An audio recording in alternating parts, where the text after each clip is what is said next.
کل آپ کو جو دلائل دینے ہیں، جو جوابات دینے ہیں، وہ ان سوالات کے ہیں کہ آرٹیکل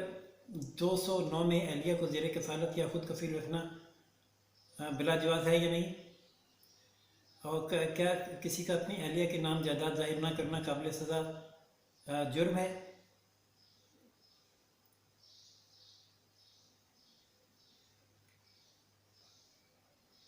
اور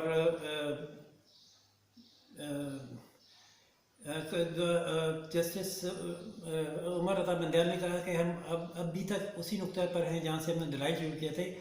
اور جو ہمیں جن سوالات کے جوابات چاہیے ان میں یہ ہے کہ آپ نے غیر قانونی طریقے سے شواہد اکٹھے کرنے پر ابھی تک دلائل نہیں دیا جس کا آپ کو جواب دینا ہے، جبکہ آپ نے بدنیتی کے نقطے پر بھی ابھی تک کوئی بات نہیں کی، اور آپ نے بدنیتی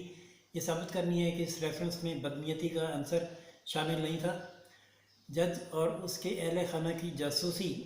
جیسے سنگین الزامات کا جواب بھی آپ کو دینا ہے، اور اس سوال کا جواب بھی دینا ہے کہ ملکی جائیداد کی کھوج کے لیے کس ادارے نے شواہد اکٹھے کیے، اور یہ شواہد اکٹھے کرنے کے لیے طریقہ کار کیا اختیار کیا گیا۔ ناظرین، جسٹس قاضی فائز عیسیٰ کی جانب سے جواب جو ریفرنسز ہیں ان میں جواب میں ایک اور آج جواب جمع کروایا گیا ہے، جس میں جسٹس قاضی فائز عیسیٰ کی جانب سے یہ بتایا گیا ہے کہ بیرون ملک جائیداد کا سراغ لگانے کا طریقہ کار کیا ہے، اور حکومت نے کیا طریقہ کار اختیار کیا گیا ہے، اور کورٹ کو کیسے مس گائیڈ کرنے کی کوشش کر رہی ہے۔ بہرحال اس کا جواب یہ وضاحت تو ان کے وکیل اپنی باری پر کریں گے جو غالباً جمعے سے شروع ہوگی، لیکن کل فروغ نسیم یہ بتائیں گے کہ اے آر یو کیا ہے، اے آر یو کیسے مارد وجود میں آئی، اس نے تحقیقات کیسے کی، بدنیتی کا عنصر ہے یا نہیں، اور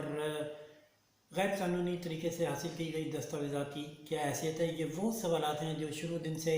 ان سے کیے جا رہے ہیں، جس کا انہوں نے اب تک جواب نہیں دیا، اور انہوں نے اپنا پورا کیس جو اسٹیبلش کیا ہے وہ اس بنیاد کے بغیر ایک عمارت کا ڈھانچہ کھڑا کر کے رکھ دیا ہے، لیکن وہ بنیاد فراہم نہیں کی جس پر یہ ڈھانچہ رکھا جانا ہے۔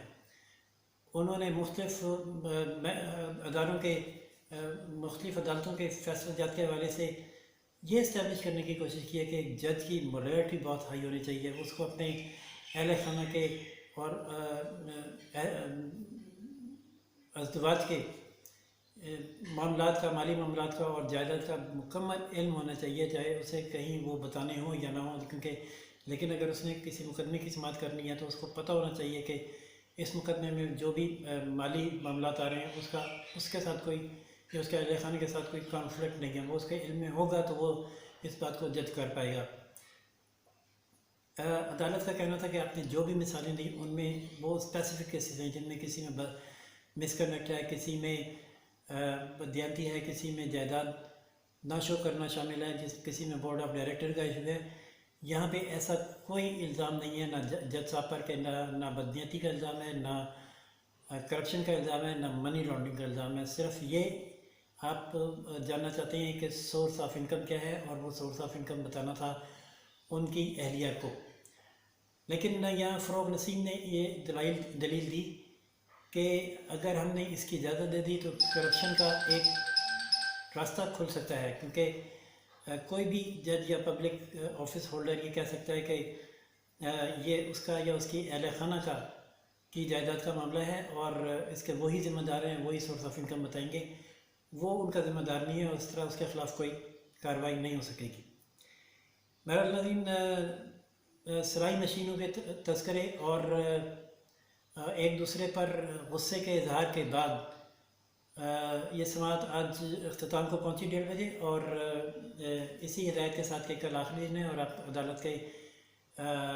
استفسار کیے گئے سوالات کا جواب کل دیں۔ اگر فروغ نسیم کل ان کا مؤثر اور اطمینان بخش جواب دے پاتے ہیں تو وہ کیس جتنے میں کامیاب ہو جائیں گے، لیکن اس سے پہلے انہوں نے یہ بھی بتانا ہے کہ کیا حکومت کورٹ کے دیے گئے آپشن پر جانا چاہتی ہے یا نہیں۔ یہاں آپشن کے حوالے سے میں بتاؤں کہ جب یہ آپشن دی گئی تو اس کے بعد ہم نے جو وکلاء بار کی نمائندگی کر رہے ہیں ان سے یہ استفسار کیا کہ وہ اس آپشن کو کیسے دیکھتے ہیں، کیا یہ کورٹ نے جو آپشن دیا ہے درست ہے۔ تو اس پر جیسا کہ میں نے بتایا فروغ نسیم تو ریلیکٹڈ نظر آئے ہی، حامد خان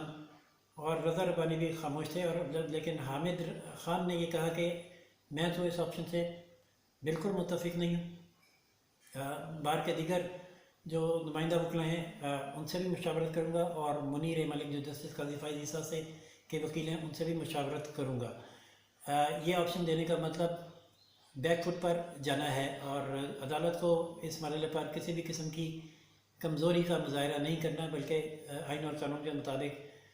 فیصلہ کرنا ہے، اور یہ اسٹیبلش کرنا ہے کہ میلس کی بنیاد پر کسی جج کے خلاف یا کسی جج کے دیے گئے فیصلے کے رد عمل میں کوئی ریفرنس نہیں آ سکتا۔ دیکھتے ہیں کہ کل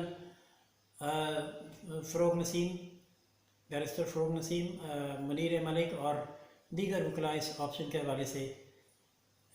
کیا موقف اختیار کرتے ہیں، اور اگر یہ آپشن کسی نے قبول نہ بھی کی تو کل دلائل ہوں گے، اور کل حکومت کی جانب سے دلائل دیے جانے کا آخری دن ہوگا، جس کے بعد دیگر فریق جو ان کی جانب سے دلائل ہوں گے، اور پھر جمعے کے روز دوبارہ جسٹس قاضی فائز عیسیٰ کی باری آ جائے گی۔ دیکھتے ہیں یہ سماعت جمعے کو مکمل ہوتی ہے یا اگلے ہفتے میں بھی جاتی ہے۔ اپڈیٹ کے لیے لائک، شیئر اور سبسکرائب کرنا نہ بھولیے، اور بیل کا آئیکن ضرور دبائیے گا تاکہ آپ کو کل ہونے والی اپڈیٹ بر وقت مل سکے۔